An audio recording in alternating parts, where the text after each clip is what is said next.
So I asked my nurse for the Vocera.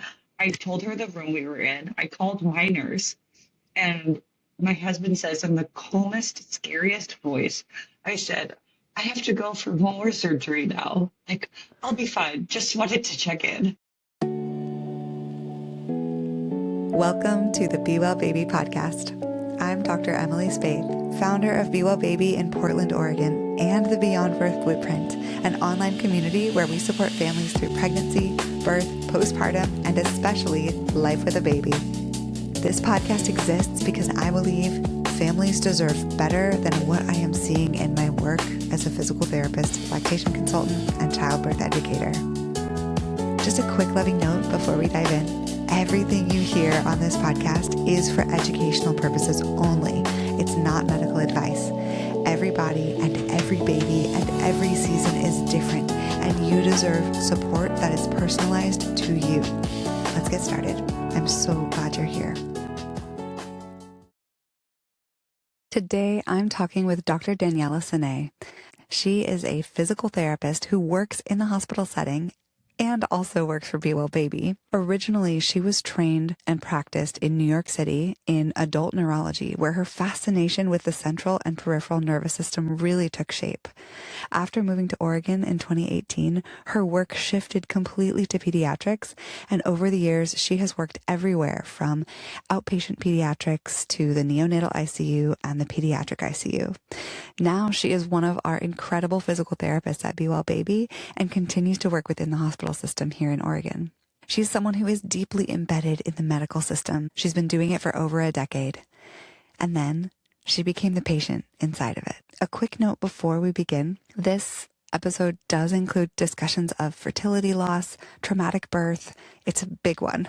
We talk about what it's like to know too much, to be medically literate, to be trusted with decisions in moments when you absolutely should not have to be a decision maker. And Daniella shares her journey through miscarriage, twin pregnancy, preeclampsia, a long induction process, a cesarean, a postpartum hemorrhage, ICU recovery, and then coming home to newborn twins and triple feeding every 2 hours. But what we really look at is the shift that happens when you move from being provider to being a mother, how your understanding of healing changes, how your understanding of what's best changes, and how clinical care must expand from being patient-centered to family-centered. This conversation is honest, vulnerable, nuanced. It holds gratitude. It holds grief. We share these experiences to normalize them and to explore how truly good healthcare can meet that reality more gently. I would love for you to listen with a warm cup of tea in a way that feels safe for you. This conversation really takes a look at what happens when we as clinicians become the patients and the incredible benefits of learning to advocate for yourself before you have your baby, and how the pressures our society puts on parents are just completely unrealistic and impossible to live up to. If you're pregnant, just listen with an open heart and with the knowledge that even just understanding this as a possibility can help to prepare you and can help to mitigate any trauma that you might experience. Just hearing you aren't alone changes your perceived experience. And for the most part, things like this are relatively rare. But if you know about it and then a friend experiences it, you can understand a little bit more. If you're a new parent navigating recovery after a complicated pregnancy or birth, this episode might help you put words to things that you've felt but haven't been able to explain. And if you're a clinician, this is a conversation about the quiet, often invisible skills that shape healing more than we're taught to acknowledge. I'm so honored to share this conversation with you. Daniella, thank you so much for joining me today on the Be Well Baby podcast. Of course. So I wanted to start with a little bit about, first, I know our goal for this conversation is to really get to how your clinical practice changed after having your babies. And so I want to go back and first talk about what Daniella was like as a physical therapist before you had babies? What were the things that you saw in your patients, and how did you understand healing in the body before you had your babies? Mhm. I was thinking about this a lot today because I know my practice has changed tremendously since I've had babies, but I like can't quite put my finger on it. And the best comparison I have is when I was first starting out as a PT, like maybe my first year or two, my mom got diagnosed with breast cancer. And Mm, I'd been working in a hospital setting. I've only ever worked in a hospital setting. And I maybe had 6 to 8 months under my belt as a PT. And then I became the family member of a patient. And it mhm, completely changed the way I saw my patients. And I thought I was like doing an amazing job. I thought I was empathetic and I thought I understood what it was like to be in their shoes. And then you're actually in their shoes. And it just totally changed the way I practice. mm, And I think it goes back to that saying, like to really know someone, you have to walk a mile in their shoes. I think like being at the hospital bed with my mom and seeing like how scary it was for her to get up out of bed the first time, mhm, like really made me think about what my job is differently. And then it was sort of the same thing after I had my babies. mm. Like you go into, the NICU or you see someone for a postpartum appointment and you think you know what's best. But then after I was in those shoes, I just had a much better understanding of like, what's the point? Like, Mhm. and I just saw a client this morning and I sort of like emphasized that. Like, if mom is good, baby is good. Like, Mhm. if we are not treating the family, then we're missing the point because Absolutely. babies are dependent on their caregivers, right? And so if mom is like pumping every 2 hours and unhappy and stressed, then like that's actually not what's best for baby. And I only know that because I did that. I pumped every 2 hours, obsessively trying to get my supply up. Hmm. Oh, let's talk about your pregnancy journey. Mhm. Tell me Yeah. about getting pregnant. Getting pregnant for me, well, getting pregnant wasn't hard. Staying pregnant was hard for me. I've Mm, been pregnant three maybe 3 times, and I mhm, only have one pregnancy that went to term, and mhm, that was my twins. So I'm very lucky. mhm. But I suffered from many miscarriages. Um, so I always say when I talk to people who have like gone through any type of fertility journey, like it just makes you feel, for me, so grateful, to like see a pregnancy to the end because I know what it's like to not multiple Yeah, times.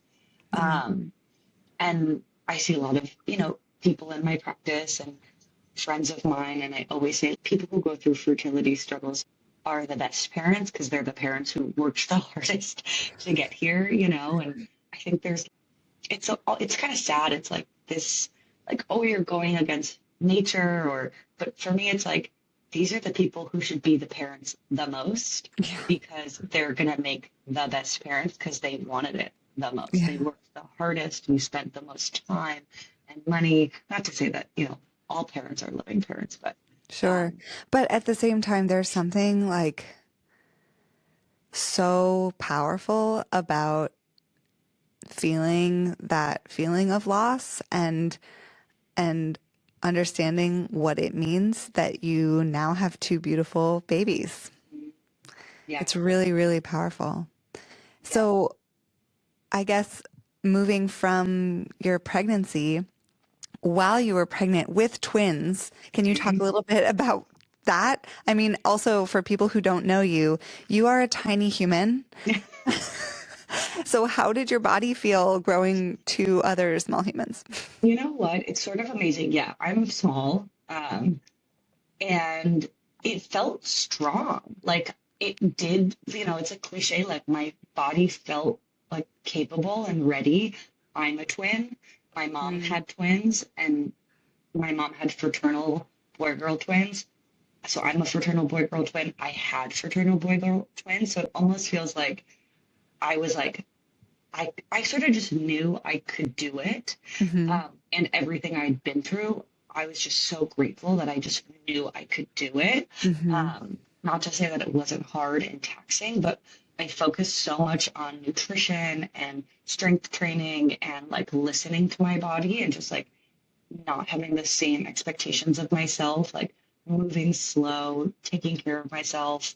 But there was this weird, like, I can do this. Mm-hmm. And I felt my sister-in-law said she's a OBGYN resident. She said something to me that like will never leave me. She said, when you're pregnant, you have a hormone that makes you feel calm. Like your increase in progesterone, I think, like Mm-hmm. is a calming, soothing, increase in oxytocin makes you feel calm. Mm-hmm. So oftentimes pregnant women just feel calm. And I was Mm-hmm. so worried I'd be so nervous because of my losses and because of my job. And I see premature babies and I just was like, this is everything's gonna be fine Yeah. because like it just is gonna be fine. Yeah. I remember feeling that way in my pregnancies too. Mhm. Just this like overwhelming sense that things were okay. And that's almost even more of a testament to listen when that little voice is saying that things are not okay. Yes. Yeah. It was my only pregnancy where I knew everything was going to be fine, Mm, which is crazy because you never know. right. But I was so nervous my pregnancy before where we went in at like 11 weeks and didn't hear a heartbeat. I just sort of knew.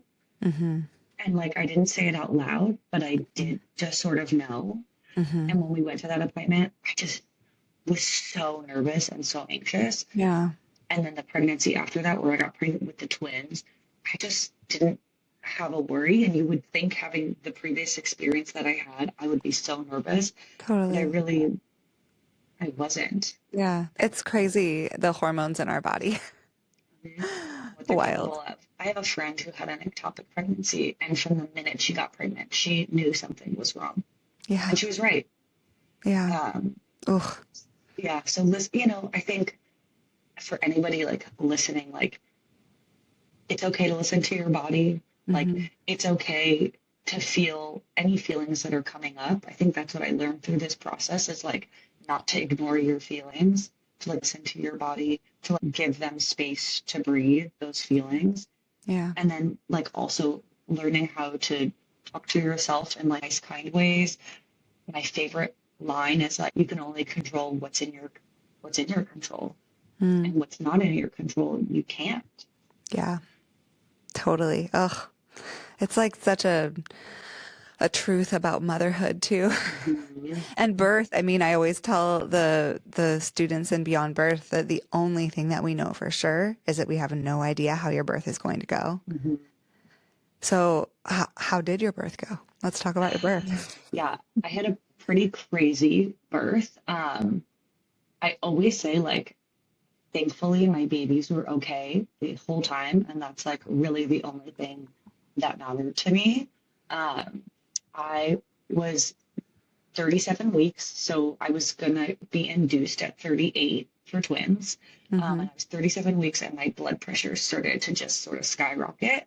And of course, like I had only seen one OB-GYN my entire pregnancy because he said that he would move mountains to be there. And of course, 1 week before my blood pressure started to increase, he had to fly back to the East Coast for a family emergency. Oh, And I had not met a single other doctor in that practice. wow. So he was not there. They told me I needed to come in. My blood pressure was steadily increasing, so preeclampsia. Um, and I think there's so much to be said about like being in the medical profession, having any sort of medical experience, even a birth. Like I almost just knew too much the Yeah. whole time, and people trusted me because they knew I knew too much, Mm-hmm.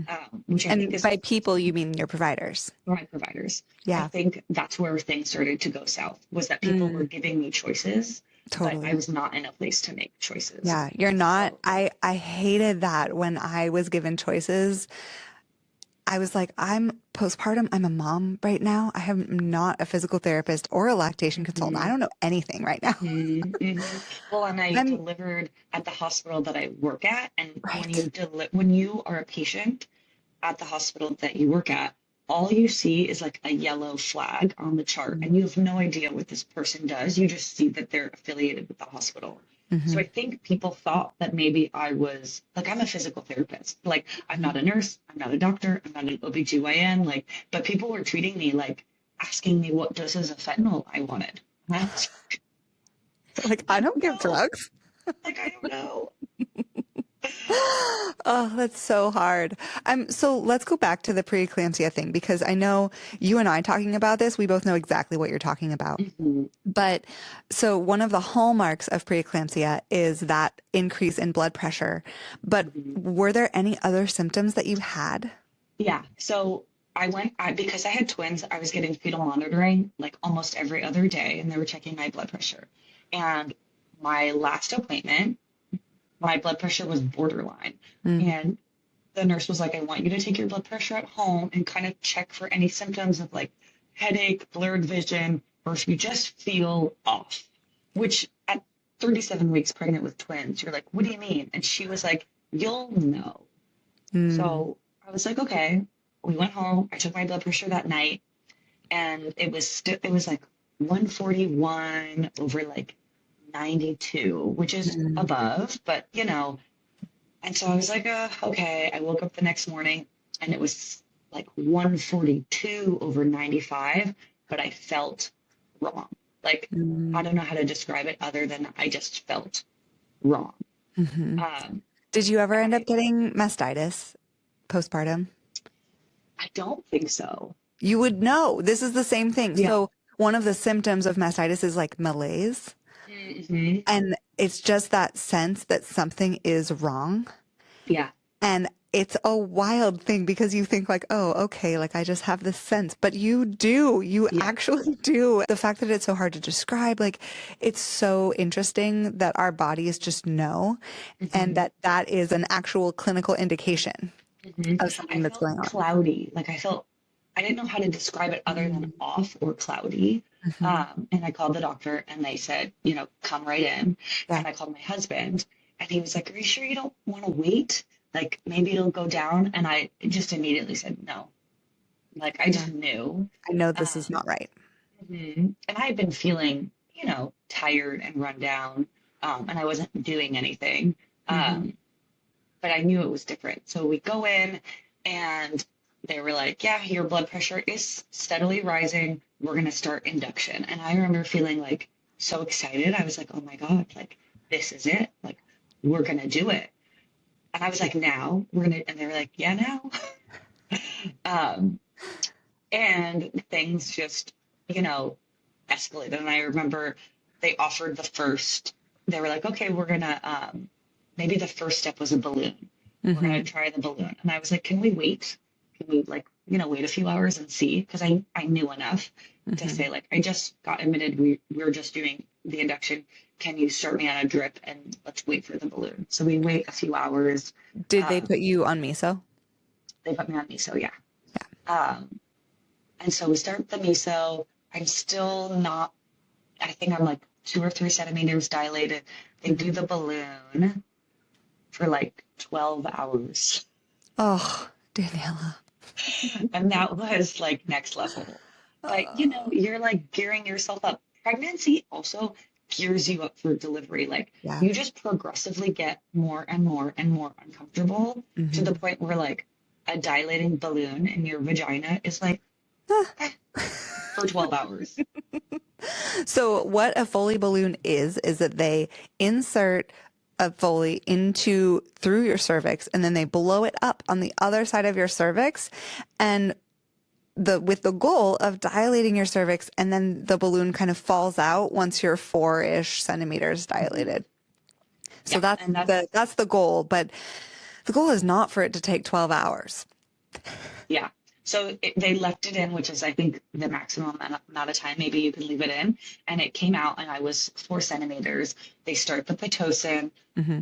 I get to 6 centimeters, and they told me, and now we're like over a day and a half in. Right. So we went in on Thursday. Maybe this was now on Saturday. Wow. They told me it's the hardest to get to 5 centimeters. Once you get past 5 centimeters, you should dilate very quickly. My goal was to have a vaginal delivery because my twins were both head down. And they said, like, we do it all the time. So we're at 6 centimeters. I'm super excited. They ramped up the Pitocin. I still have not gotten an epidural because I want labor to move as fast as it can. And with a twin delivery, they almost require you to get an epidural because if you're attempting a vaginal delivery and something goes wrong, like you get twin A out, but twin B is stuck, they immediately have to do a C-section, which I always knew was a risk of having a vaginal delivery. So they want an epidural in so that they don't have to intubate and like basically knock the mom out for that C-section. Right. So I knew an epidural was always happening. Timing of it was my choice. Right. So, and you wanted it to start a little bit later because sometimes an epidural can slow things down. Slow down labor because you're not moving as much. Yeah. So now we're maybe like Saturday night and I'm 6 centimeters. They turn the Pitocin up as high as they can go. For some reason, the number 40 sticks in my head. That was like the highest dose they could give me of Pitocin, and contractions are really rolling. And I get to and the Pitocin contractions. I'm sorry. Pitocin contractions are so intense. Yeah. They're so intense. Yeah. Whew. And I just remember I was just screaming curse words. Like I didn't, like nothing else was coming to my brain or to my mouth. And I kept thinking to myself, like maybe say something else, but like I couldn't say anything else. And so we get into the tub and I had like the most amazing nurses. The tub, like the bathtub was like dark with tea lights everywhere and Christmas lights everywhere. And, you know, I looked at the tub, which was very low to the ground, and I said, how am I going to get in that tub? And how am I going to get out of the tub? And the nurse and my husband got me in the tub and I labored there for either 5 minutes or an hour, who knows? Right. Because time at that point is, and I did okay. But the nurse had said, like, I think we need to get out of the tub and check you. And I stood up and I vomited all over. And I was just like in a lot of pain. And she looked at me, the nurse, and I'll never forget this. And she said, it's time for the epidural. Because I would have never done it. Yeah. You know, like you're like, I'm good. I'll just keep screaming curse words. It's fine. And so I just looked at her and I just like was like, okay. And I've never seen an anesthesia team come in faster. Like usually they tell you like you're gonna have to wait for anesthesia. You know, tell them before because it could take up to 45 minutes. I mean, I was like still soaking wet and the anesthesia team was there. So they put the epidural in. They broke my water because I was still only 6 centimeters. My water broke, and then I think it was like 6 hours later, I was still only 6. And the team said, you know, we've broken your water. It's now like late Saturday. You came in on Thursday. And like the babies were fine the whole time. Like they were just chilling, looking to like for their heart rates to decel, and that would have been like my sign to do a C-section. But they sort of were like, you're not looking great. Like we're worried about you.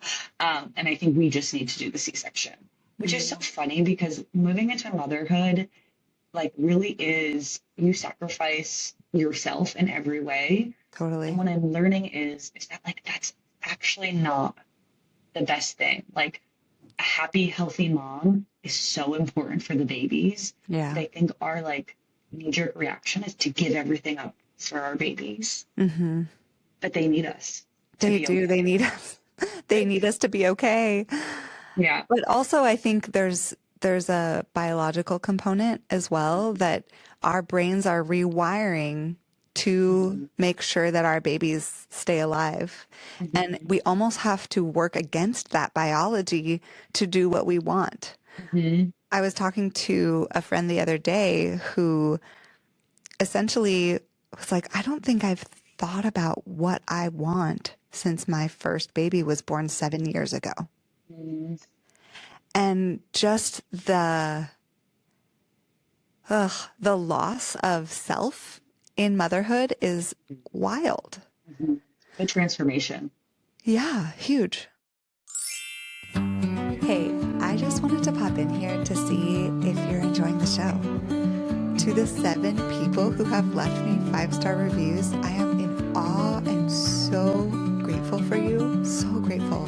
I know it takes a minute to actually click out of here and leave a review and figure out what you want to say. And the compliments on my voice were so unexpected and honestly the kindest thing that I could ever hope for. So, my voice aside, if I am helping you in any way, know that my mission is to get this information to as many families as possible. And that means I need a shit ton of reviews. So quick, pause me, leave a review, and then we'll get back to the show. Thank you in advance for your time. Okay, let's get back to the show. Yeah. So when they were like, okay, we need to take care of Daniella here, you're not looking great. Yeah. Then what happened?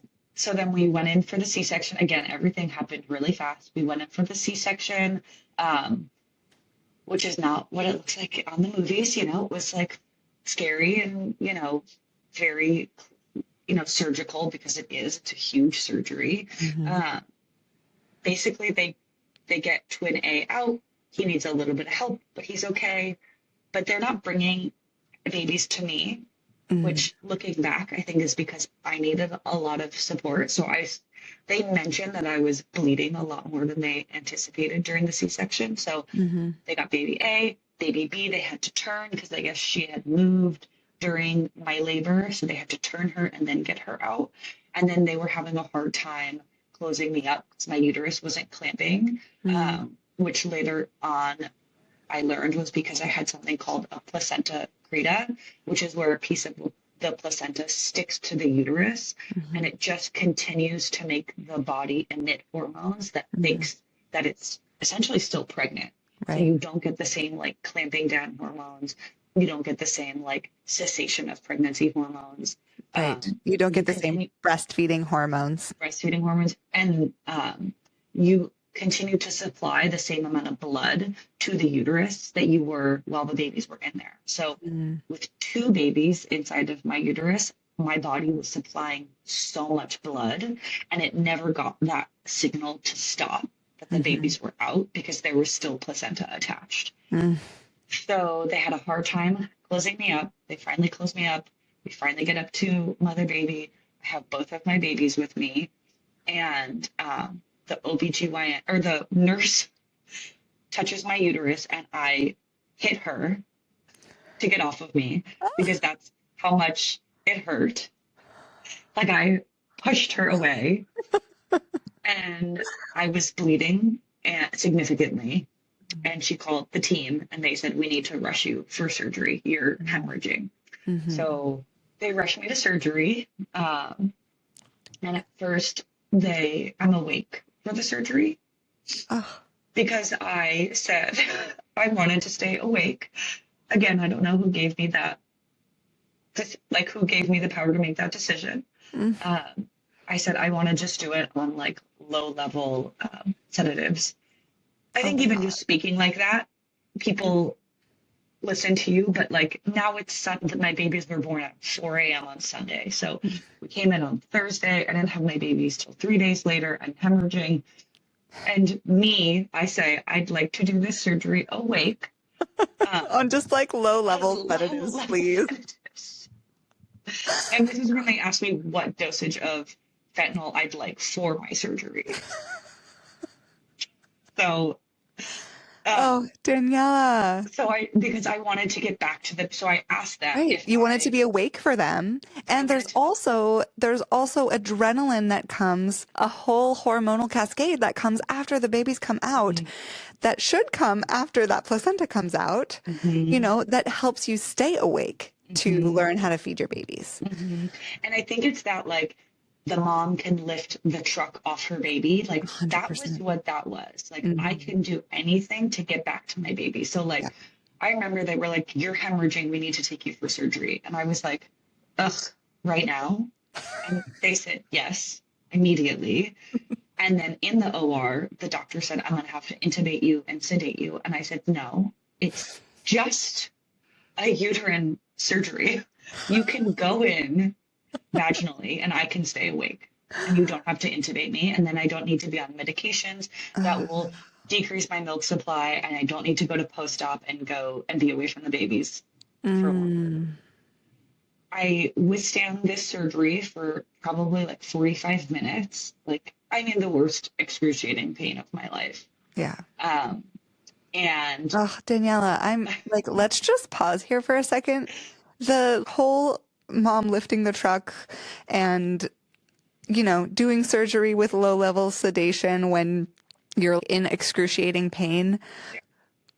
Oh my God.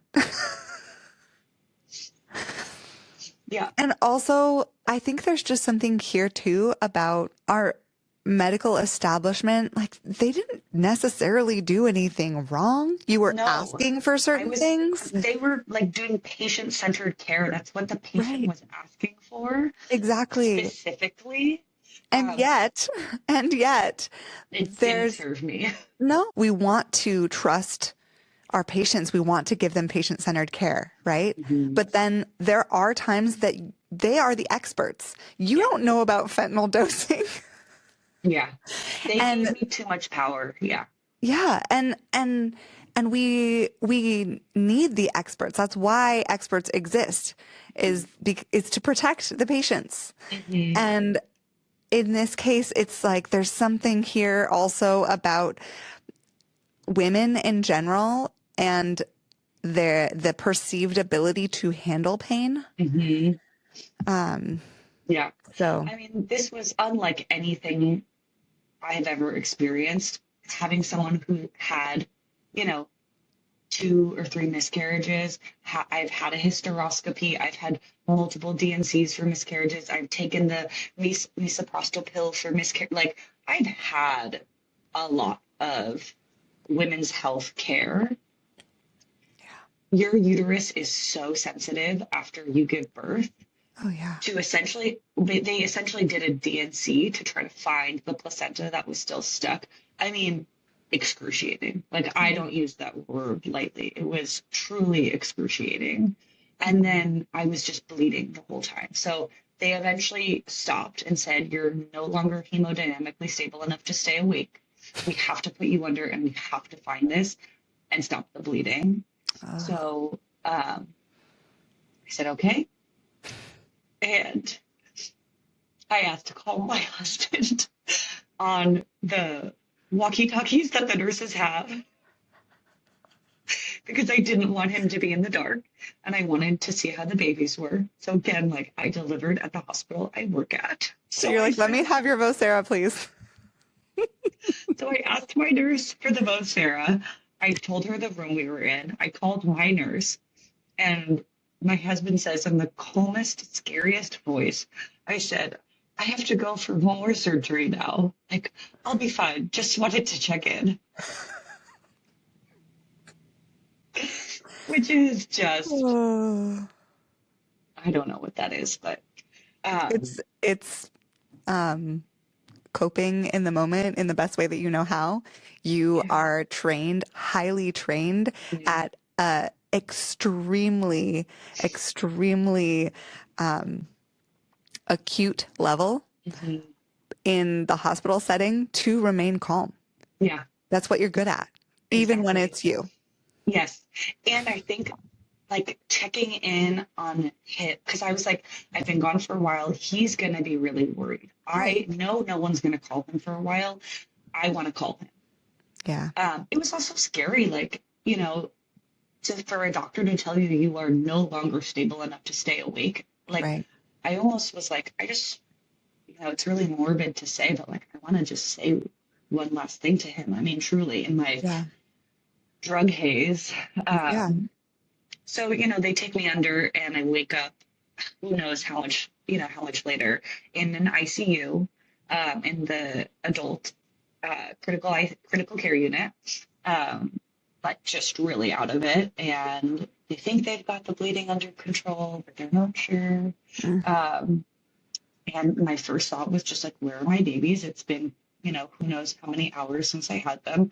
And my NDU nurse and a speech pathologist who I know and is a good friend of mine brought the babies into the adult ICU, which is not close. And also, you're not allowed to have babies leave mother baby unit, and you're certainly not allowed to bring them in an ICU. But Wow.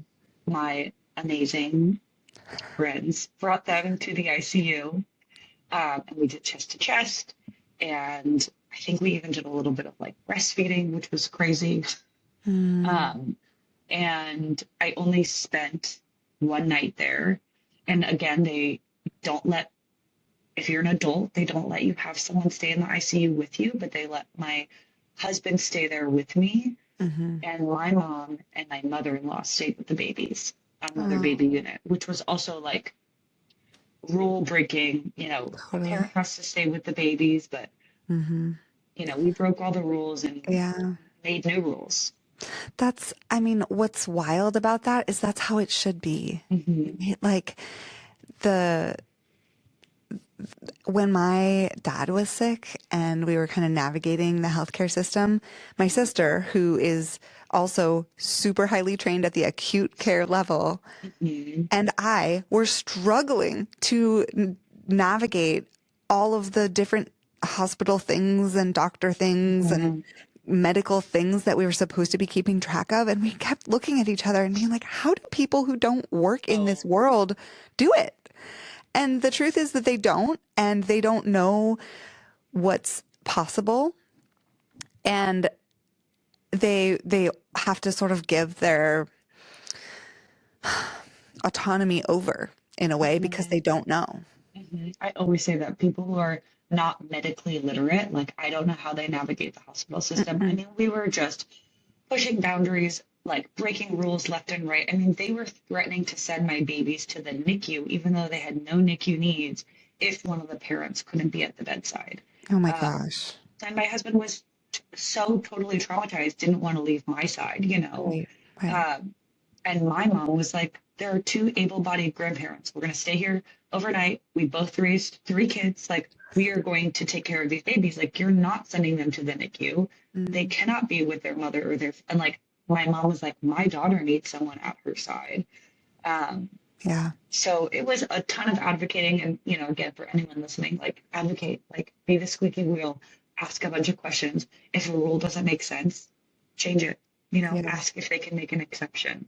Yeah. Um, so all that being said, I left the ICU, after one night, went back to mother baby unit, got a lot of blood. I was there for 8 days and I got 7 blood transfusions over Oh. those 8 days. Oh.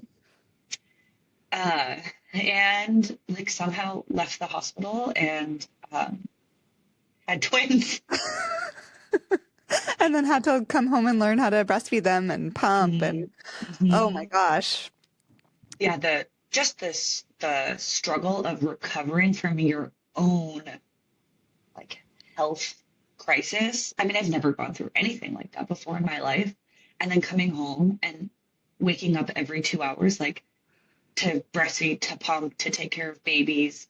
Like that was just how do you rest? How do you recover? And that was really where I started to figure out. It took me a very long time how to pay attention to my needs as well as the needs of the babies.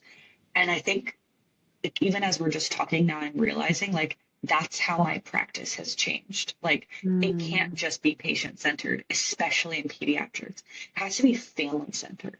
Like Yeah. what is good for mom and dad is what's good for baby.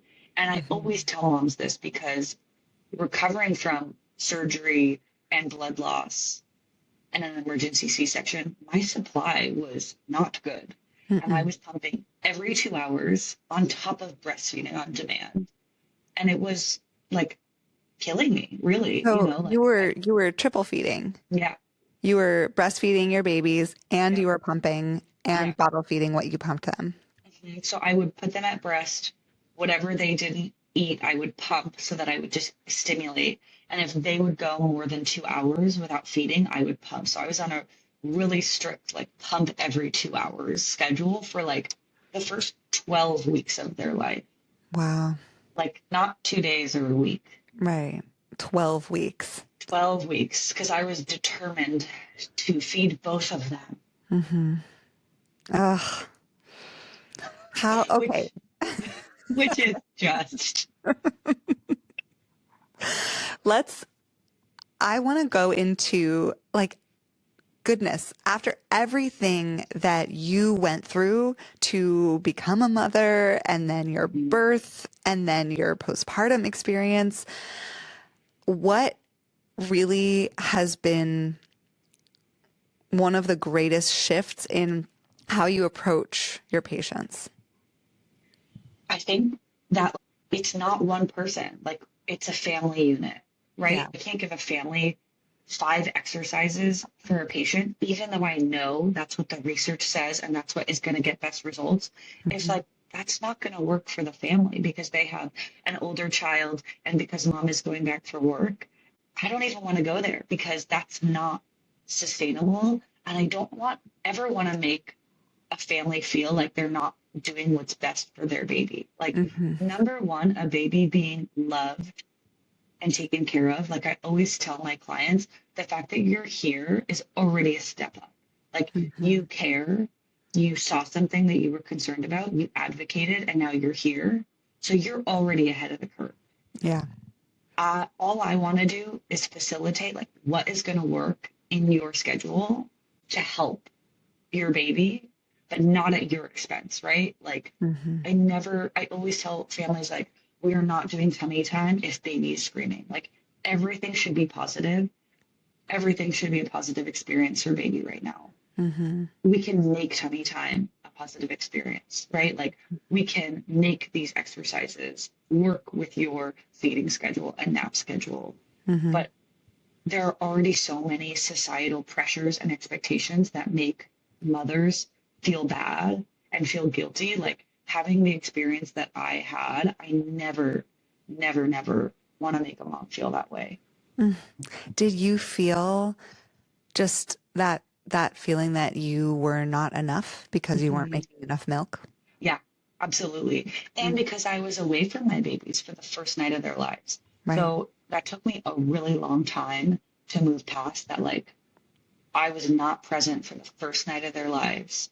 Like, do they even know who their mother is? Mm. And like looking back, like, of course they do. And like, our bond and our relationship is so much bigger than that first night. But it Right. took me a really long time. And even like, because they had to be bottle fed the Mm-hmm. first night, I would, I would say like, everybody feeds them. Like, how do they even know who their mom is? But I've learned to realize that that's so beautiful that their grandmothers stepped in. And I Mm-hmm. think we live in like an insular society, like a nuclear society, where we expect moms and dads to do everything alone. Yeah. But really, for hundreds of years, we passed babies off to other women to breastfeed. Women never just breastfed their own baby. Mm-hmm. We lived in, you know, multi-generational family homes where we needed the help and support of aunts and uncles and grandparents. Mm-hmm. And that's just not the reality of our society now. Yeah. But I was lucky enough to have that when my babies were born. And Yeah. it took a mind. I had to shift. Like at first I was resentful that it wasn't me. Mm. And now I just think like, how lucky am I and my twins that they had all these people who loved them and took care of them. And like Yeah. they know who their mom is. Yeah. Absolutely. That's never a question. I think there's just something huge here because there is this pressure as the parents to know what to do in a society that like doesn't even let you take babies anywhere with you. Mm-hmm. You know, like you said, we used to live in societies where babies were everywhere.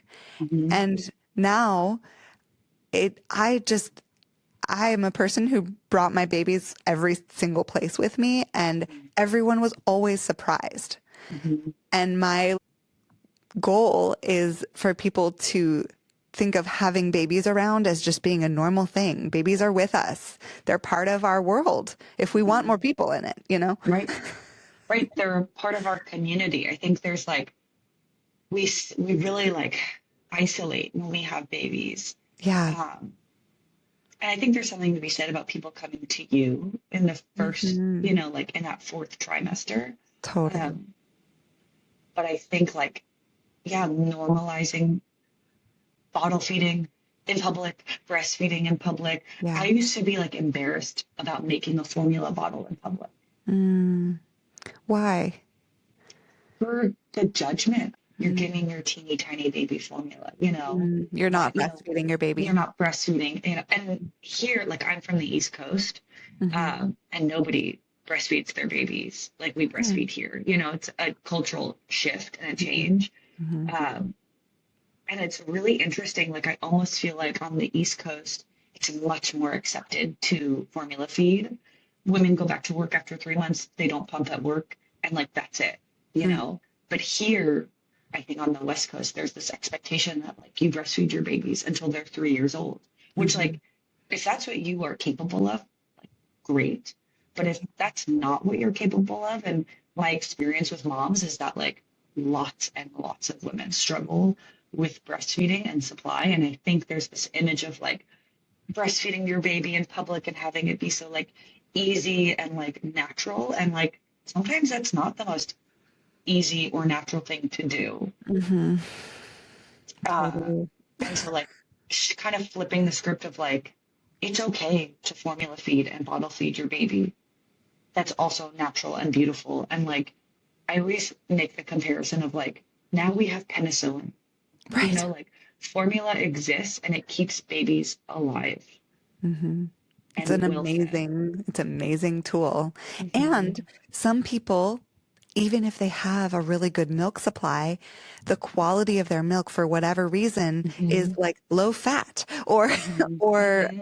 just doesn't have the nutrients that a baby might need that they could get from formula. And I think actually a lot of families with premature babies who leave the NICU wanting to breastfeed don't understand why they're sort of being required To to fortify. fortify their breast milk. So fortifying is just adding some formula to your pumped milk. And the reason for that is all of the minerals and nutrients in the formula that your baby needs more of because they were born early. Hmm. And it's so hard because there's this image of breastfeeding as natural. Hmm. And sure, but also there are so many things that are billed as being natural or beautiful that Hmm. are just really fucking hard. Hmm. Hmm. And it's okay for it to not work perfectly and to not look exactly how you hoped it would look. Hmm. Also, what I learned in this journey, babies need like a tablespoon of breast milk to receive all of the benefits that your breast milk gives them. Like Yeah. I was trying to pump, so every single last drop of milk that they got was mine. And Hmm. then I think it was my lactation specialist who said, like, you are providing them with at least half of their food is breast milk. Like all they need is a tablespoon for all of those, you know, nutrients and, you know, Antibodies. antibodies and yeah, all of the good things. And when I heard that, I was like, What have I been doing with my what am I time? doing? Yeah, what am I doing? And also, pumping is stressing me out, which is Hmm. impacting my milk supply. Hmm. And I think that's another big conversation I have. And I always say, like, as mom Daniella and as like personal Daniella, like taking my PT hat off because I'm not a lactation specialist, but as someone who did every crazy thing for pumping and breastfeeding, like as soon as you take the pressure off and reduce the amount of times you pump and introduce formula, like for me, my supply went up significantly once that Mm. stress came down, which Yeah, is really hard to say to someone who's in the middle of pumping every 2 hours. I It's sort know. of like the same thing when you tell like someone who's trying to get pregnant, like just don't stress and then you'll Oh. get pregnant. Mm. It's hard to hear, but the best advice I can give is like as soon as you take the pressure off, it just feels better. Like breastfeeding felt better, pumping was easier. I was lucky that my supply went up. Hmm. So I think And that's I like another think, piece that I bring to my practice now. yeah, totally. I've heard a lot too and experienced this myself that as soon as you do give a little bit of formula, you realize that it's okay. You Yes. know, it doesn't feel okay for some people. Yes. And as soon as you give just a little bit, it feels like, oh, this is okay. Hmm. Hmm. And then you sort of wonder why you were beating yourself up so much. Yeah. If your baby ever needs a pacifier, and not all babies do, the one that I would want in your world is the Ninny. It's the only pacifier designed to actually mimic the shape and function of the breast. It looks like this. It's very soft here, like an areola, and then harder, like a nipple. And this shape means that it supports healthy oral development instead of interfering with it. I really love it because babies don't just passively hold it in their mouth like the ones with the bulb on the end. They have to actively suck. It's hard work. It's my workout pacifier. And that matters for feeding, for regulation, and for long-term oral function. It's especially beautiful for breastfed babies who need a little extra soothing without confusion. If you're listening and you're pregnant, postpartum, or buying for someone you love, you can grab a Ninny through the link in the show notes or use the code BeWellBaby for 10% off at checkout. I'm curious what you do now a little bit more slowly or intentionally that you Hmm. used to rush Yes. or Yeah, absolutely. I was thinking about this today. The first thing I say to any patient or like a family that I meet in the hospital or any client I meet with Be Well Baby, I always say, congratulations on your mm, baby. Because I think I never thought about it like that. Like, I think when you go to a doctor's appointment or a PT visit, like having a baby is a miracle. yeah, It's amazing. yeah. And having the experience that I had trying to get pregnant, having a live, healthy birth, two births, like Mm-hmm. it's amazing. And like, I remember being in the hospital that week after the babies were born and it being so medical. And I remember one of the doctors saying that to me, like, congratulations on your twins. And I was like, oh, yeah, like, I there have are two two babies. healthy babies here. Like, I don't need to hear what my platelet levels are first. Like, Mm, just recognizing how amazing it is. And so, a lot of the times, families come to me because they're concerned or there's a problem or their baby was premature. And I think no matter what, it's important to recognize that, like, it's amazing that you're standing here with a baby.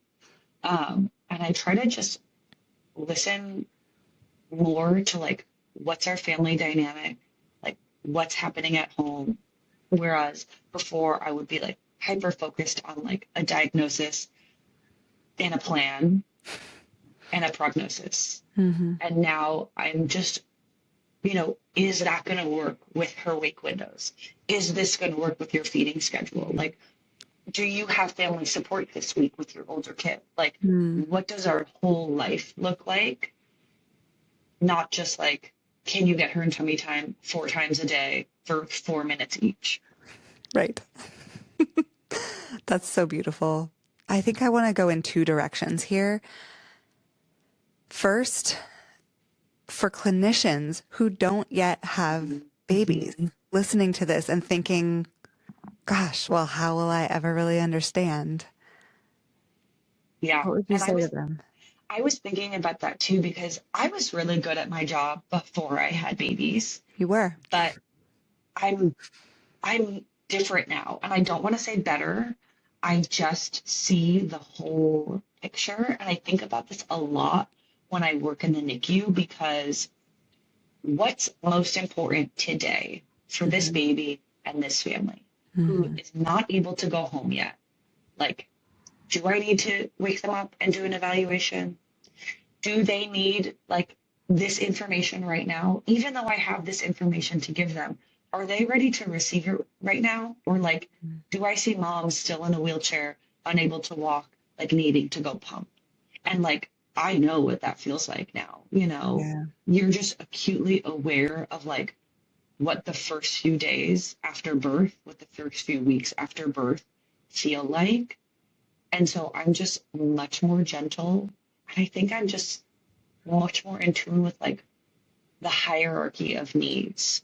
Yeah. Like, has mom taken a shower yet? You know, like I almost just gravitate more towards the mom's needs than the baby's needs, which is Absolutely. crazy, like as a PT. Yeah. But I was in those shoes. And so I always tell moms, if you're good, baby will be good. If you're Mhm. able to show up for baby, then that's all baby needs. Baby, you know, babies need oxygen and they need feedings and they, you know, but it's such a critical component. And I do a lot of first holds with parents, you know, in the hospital. I do a lot of like, now your baby is off a breathing machine and it's safe to move them. And before I used to jump and be like, we're doing it now. But now I'm like, are you ready? Yeah. Have you thought about this? Are Mhm. you scared? Do you want to wait? Do you want dad to do it first? Do you want me to show you what it's going to look like? Mhm. Because before I would just jump, this is what we need to do. And now I understand that there's complexity. Mm. That's so beautiful, Daniella. I think especially as a OTPT speech in the NICU, there's this, you know, we feel this ownership over transfers and this deep sense that, you know, it's our responsibility to get this baby and this parent into skin to skin as fast as we can. And to be able to, you know, take that step back and feel what is going on with a family in that moment. Is she starving? Does she need to pee? And you're asking her to sit down and hold her baby for an hour?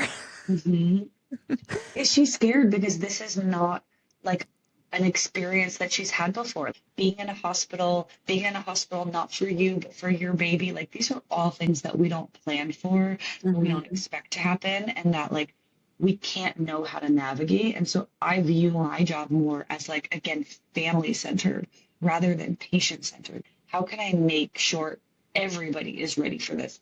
Just because baby is ready, mom might not be ready. Yeah. And that's okay. Yeah. There has to be consent on all ends. Totally. And there's also this grief of what you imagined the first time holding your baby might feel like. Right. And it might not look like how you thought it would, and that takes time to process. Totally. So for listeners who have had complicated pregnancies or births and feel disconnected from maybe their bodies and or their babies, what is one of the biggest things that you want them to take away from this conversation?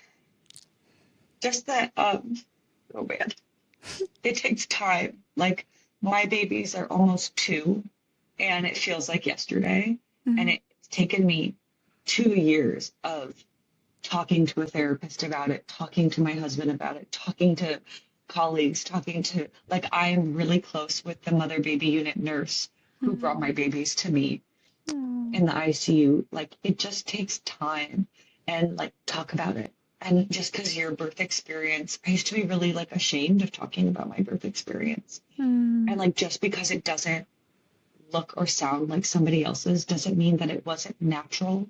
It doesn't mean that it wasn't like amazing. And like there were beautiful parts to it. Just like give yourself time. These are like really, really traumatic, deep experiences that we have as humans, like a life-changing experience. And just because you don't feel normal or like any type of way right now doesn't mean that you won't in the future. Just give yourself time. I have chills. Well, thank you so much, Daniella.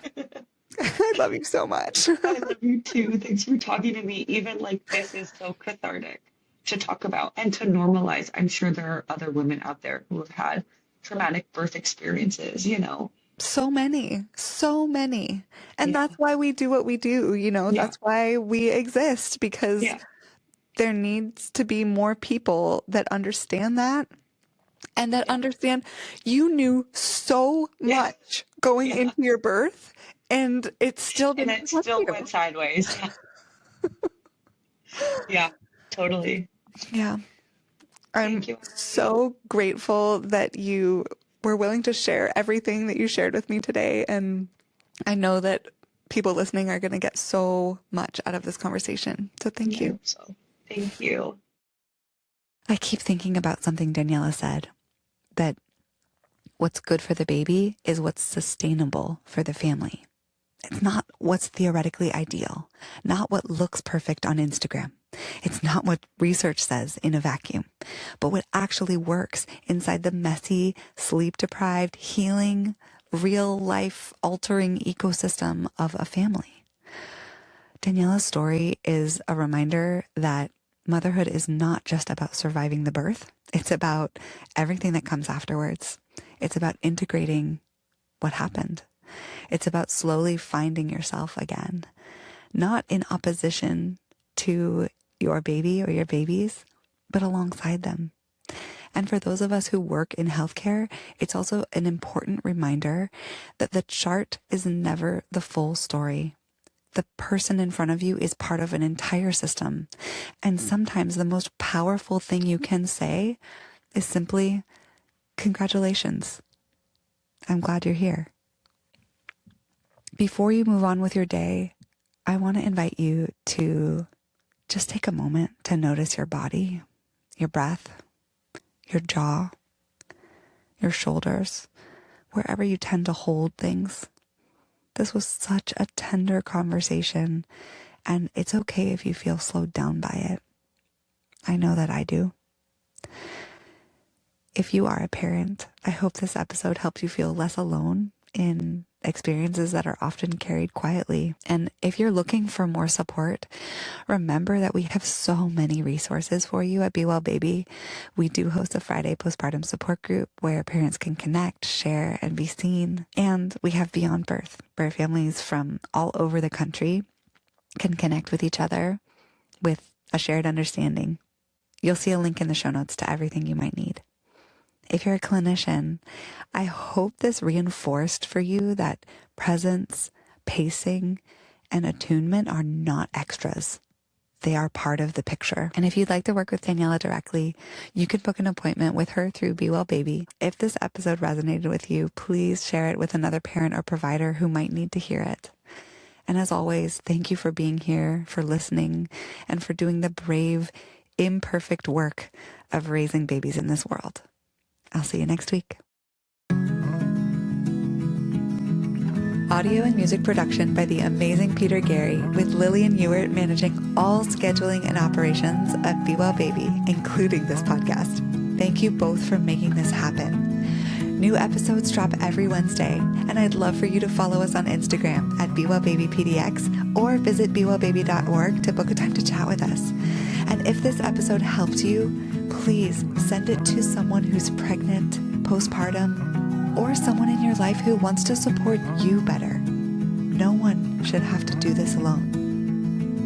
Welcome to Be Well Baby. You're in the right place.